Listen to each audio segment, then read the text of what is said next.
it up a little bit. Kenzie. Yeah. So I don't know if you're familiar with the Vermont Sustainable Heating Initiative, but it's a really small initiative that installs pellet stoves in low-income homes around Vermont. And I was just wondering if you think that this would find competition with the installation of solar heat, or if you think these are two disconnected things. I think there's room in the market for all kinds of different models. What works for one customer may not work for another. A lot of people, whether it's electricity or heat, they want the simplest thing. They don't care where it's coming from. They just don't want to have to do anything except pay the bill.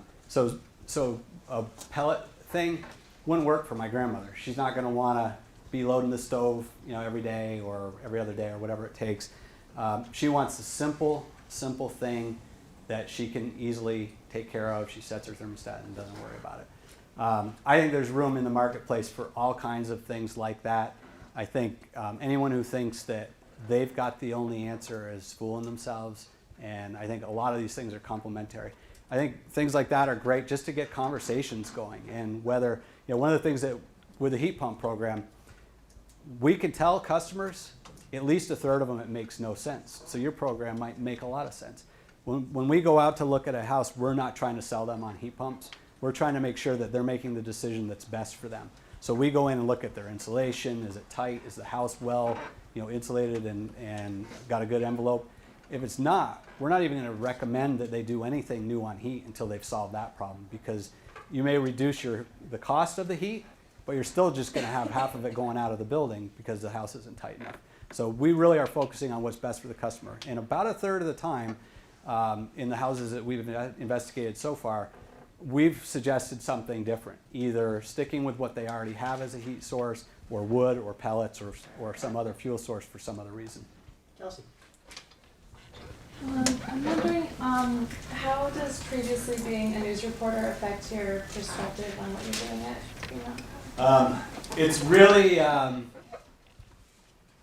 It's really been interesting. In my experience, 90-some-odd% of people, and Richard, I'd be interested in your take on this, 90-some-odd% of people have no clue how the traditional media works at all. And the social media is, for anyone over 40, is even completely new animal too, that's even more complicated for people to understand.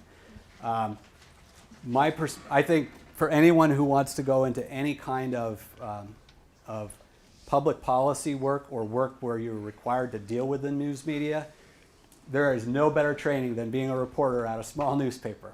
It gets you out dealing with people in often high pressure situations. You might have really PO'd them with a story you wrote or whatever.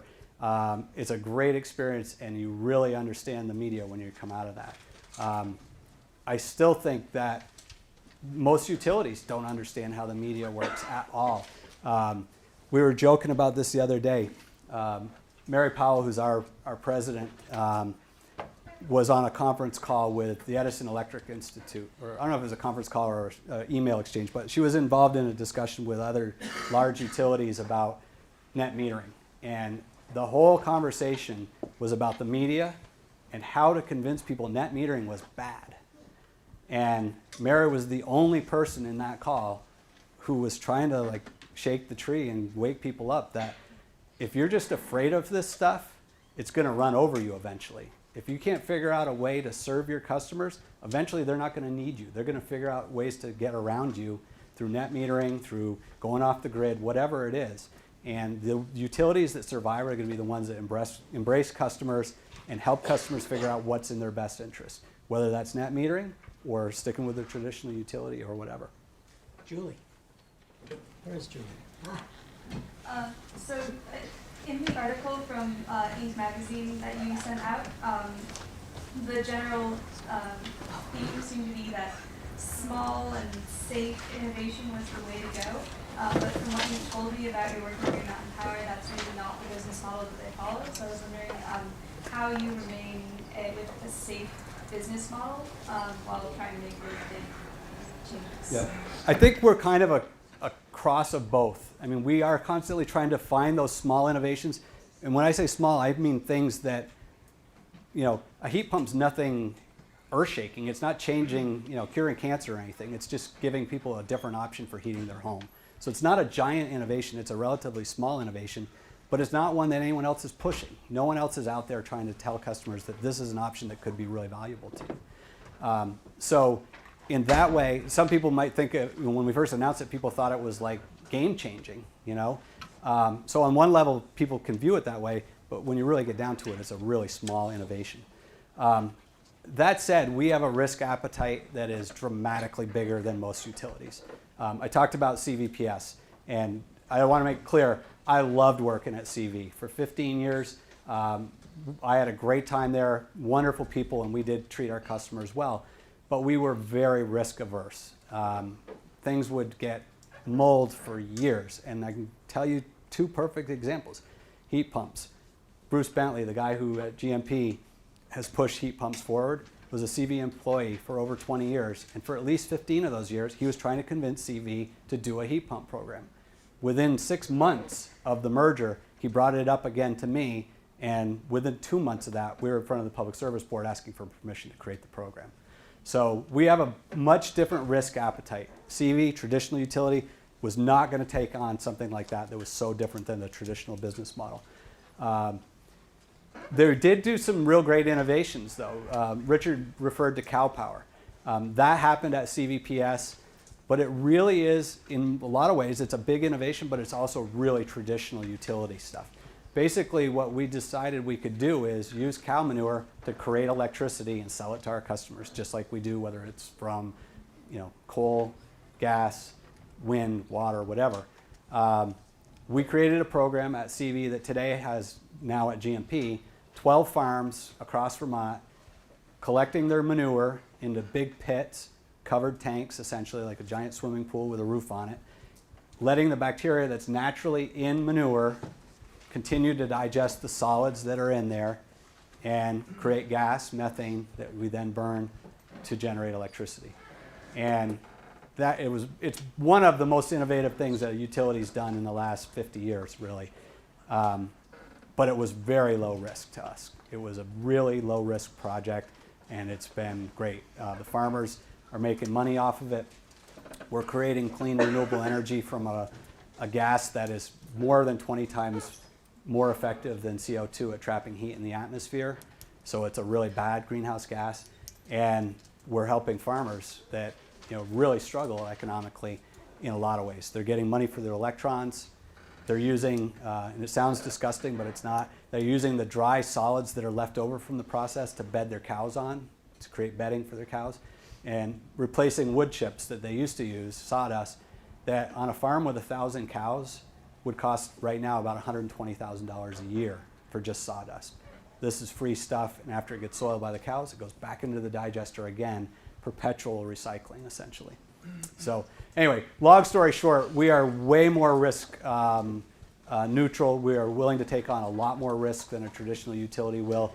And it's like the solar capital thing. That was a risk because there was no plan. It was just thrown out. That's what we're going to do, and we'll figure out how we're going to do it later. Jamie. Stand up. Oh, sorry, I always forget.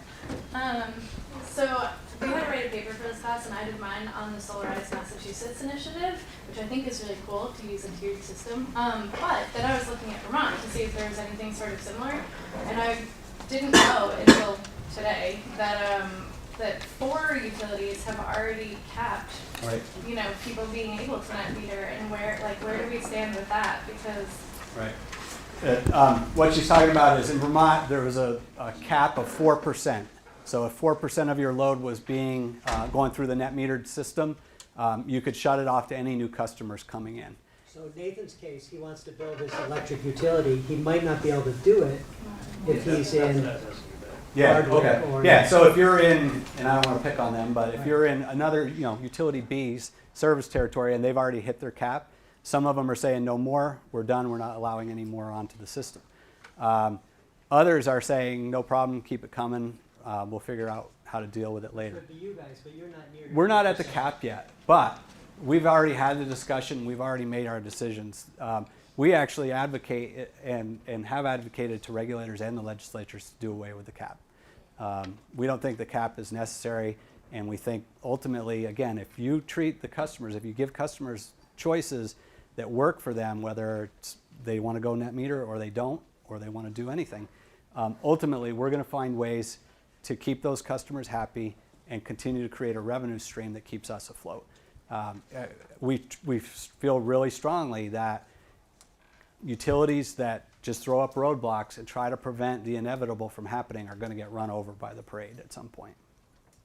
Jamie, you have a part two? I have a part two as well. So the other part of it is that a lot of the people who are like putting up these roadblocks are saying that, you know, net metering folk are making people who aren't net metered have to pay more for just like the maintenance fee and that. I mean, where do you stand? Okay, I'll need to give a little background so that people understand the question, I think, probably, but Sorry.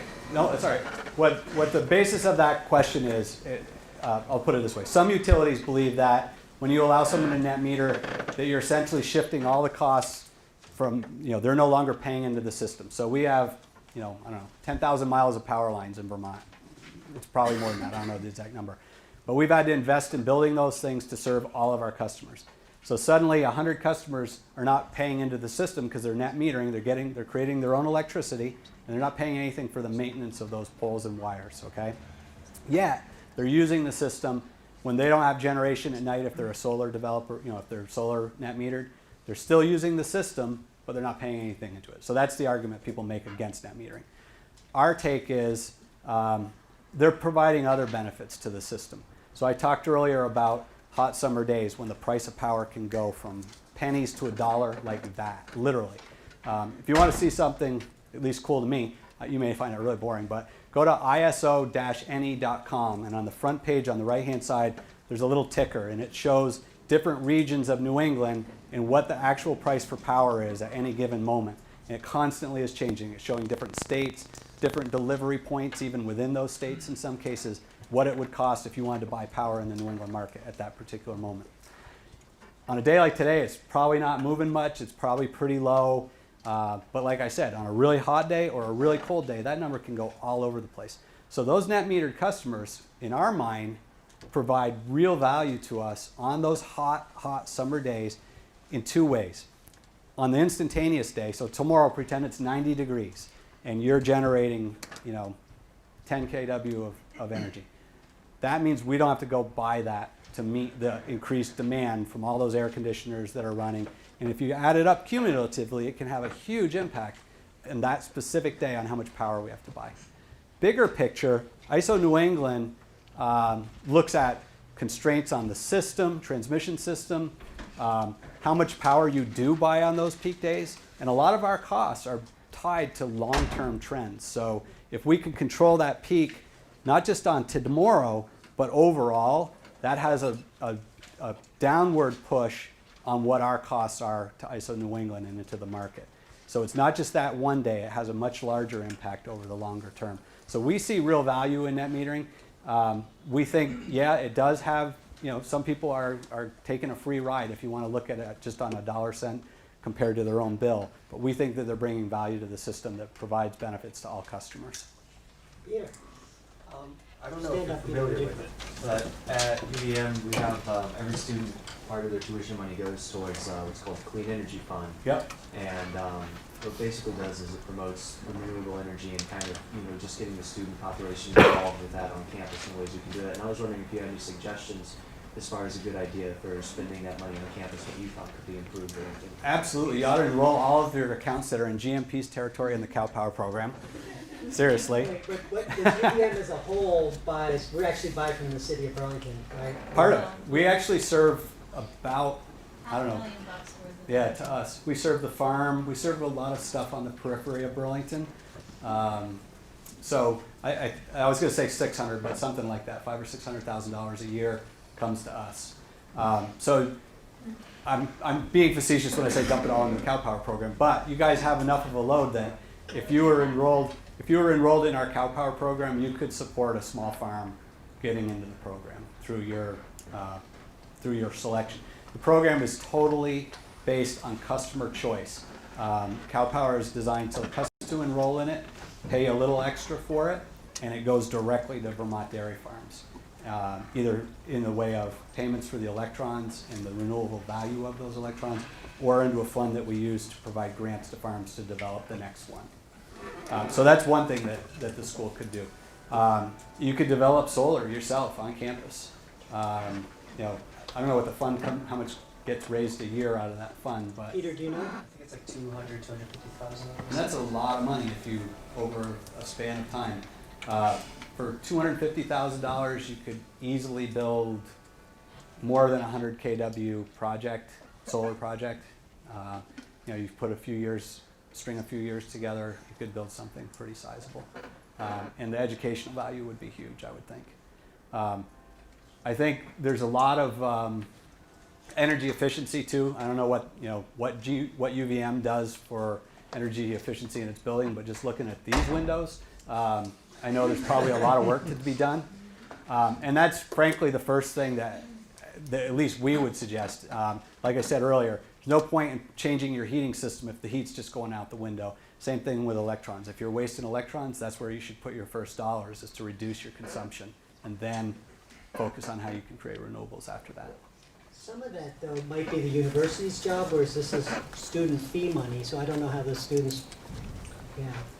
The fee is not to be used for energy efficiency, really, that the university should be doing as part of its business. Yeah. Otherwise, we would need, the fee would have to be 10 times as large. Other questions or comments for Steve? Let's see, and then Ashley. Ashley first. So if you were to convert to heat pumps, let's say like a majority of Vermont, like how would you supply that energy shifting it, the converting all of it? It's something that we're already struggling with. It's a really good question. When you net out the heat changes that people are making on an economic basis, it's a no-brainer. At some point, you do have to figure out how much energy demand you're going to create on the transmission system, how you're going to supply that to customers. Right now, we have an extremely clean power mix, and we think we can meet for the So what is Green Mountain Power's renewable, do you think? it's 80% or? Yeah, it depends on how you look at it and count it and things, but I'll give you a real high level. Nationally, about half of the energy in this country comes from burning coal. Electricity, sorry. Roughly half. It's coming down because gas has gotten so cheap, but it's still a huge percentage. And when you get past the coal, the next big things are oil and gas. So you're still burning stuff to create energy. At GMP and at Vermont in general, we have a much cleaner power supply. And these will be really rough numbers, but roughly a third of our energy comes from Hydro-Quebec, the vast majority of that from hydroelectric. The next big chunks are, not particularly in this order, our own generation, our own hydro generation. We have, God, I should know this since it's in my group, I think 32 hydro generators in Vermont, all across the state. In many cases using the same water 4, 5, 6 times. Anyone from Rutland, Chittenden Reservoir is our biggest reservoir. It's a 750-acre reservoir, and water that goes through there before it gets to Lake Champlain, ultimately at the mouth of Otter Creek near Virgins, it goes through 5 or 6 different generation stations. So it's creating energy over and over and over again. We have in Vermont a decent, not huge, but a decent reliance on wood chips. Some people hate it because of the, you're burning something. But there's a big plant here in Burlington that, can't see the plume from here today, but often if you looked out that window, you probably could see the steam coming out of the plant. There's another big, relatively large wood chip plant up in the Northeast Kingdom in the town of Reigate that we get energy from. We have one large and one intermediate sized wind plant. The Lowell project, which you may have heard a lot about, it's been in the paper a lot over the last year and a half. It's been online for 6 or 8 months now. That's a large scale, these are 400-foot towers. So Steve, I diverted you. So mostly Yeah. pretty clean mix, you're saying, and Kelsey's asking where are you going to get the electricity Right. from for heating? Right. So the short answer is in the short term we have a surplus. We're in good shape. We shouldn't have any problems meeting it. The long term is we want to create more and more of our energy from renewables. So Vermont right now has as a statewide goal 90% of its energy, not just for electricity, but for all, transportation, home heating, 90% of the energy in this state being used coming from renewable sources by 2050. Yeah, we talk about that a lot in here. Okay, Yeah. so that goal is driving what we're trying to do, and we're, I think, really moving hard. So we're trying to develop more and more renewables all the time. We're looking at solar in a big, big way. We're looking at other wind opportunities. There's a project, there are several projects in Vermont that if they ever get developed, we would definitely be interested in power from them. Our hydro plants that we operate now, we're in the process of doing major upgrades to them to get more power out of them. We just purchased a series of plants on Otter Creek that used to be owned by the Vermont Marble Company, and they had fallen into incredible disrepair. Only one of the 4 dams was actually creating any electricity, even though they were still blocking the river and still sitting out there. We're in the process of doing about a $20-some-odd million investment to bring those not just to where their nameplate capability was, but to actually expand their production capability. So our focus is almost entirely on renewables right now, and it'll be an incremental thing to get there. But right now there's virtually no demand increase because of net metering and the economy. I mean, we're seeing demand growth that's anemic, 0 Right, just across the time. board. Sorry. No, no problem. 1 or 2 more. Ashlyn, Hi. because we're going to let you go at 5:15. And by the way, Steve, this is water-ish. Oh, I'm good. I'm fine. Yeah, you should put it up here. I'm not using a brand new plastic bottle. Yeah, that's right. We have to put this back in the machine. I don't know if I just missed this, but you said that whenever you get a new idea or like a concept that you kind of want to go off of and you kind of set it up and then just go for it and worry about how you're really gonna set it up later. What's the process? What thinking goes through your mind when you decide which projects are fun? Right. That's a great question. I mean, it's not that simple. I mean, obviously, we're not just going to do every dumb idea that someone comes up with, because there's lots of dumb ideas. I guess there's no dumb ideas, but there's some that are going to work and some that aren't. The point is just, if you see a solution for a customer problem, people are empowered to just make a decision and figure it out. We don't need to go through, if you're going to spend $100 million, there's going to be a lot of discussion about it, obviously. But when we started the heat pump program, the pilot, we didn't have every I dotted and every T crossed. We didn't know exactly how we were going to get out into those customer homes. We honestly thought when we put that out, we'd have a hard time. We wanted a pilot with 200 customers, 200 installs. And we thought it was going to take us months to find 200 customers willing to let us go in, cut holes in their wall, and install this thing, right? And instead, 600 customers in 4 days are lining up, come do it at my house. So in that case, we had a great idea of what we wanted to do, but we hadn't figured out all the installations and who was going to go visit each of these homes and stuff, because we literally thought it would take months to get 200 customers interested. So on the fly, we had to develop really quickly an entire series of customer connections of how, what we're going to do when we get there. What does the person inspecting the home need to look for to make sure that it's really an appropriate home? We had to train people really quickly. We had 2 or 3 people trained, and we expected they'd be able to handle the thing because it was going to take so long. And instead, the demand was enormous. So I think, again, it goes back to risk. We're willing to take on a little more risk than others might, but we also really want to encourage our employees to think big and think differently and not be afraid to throw out what might sound like a crazy idea.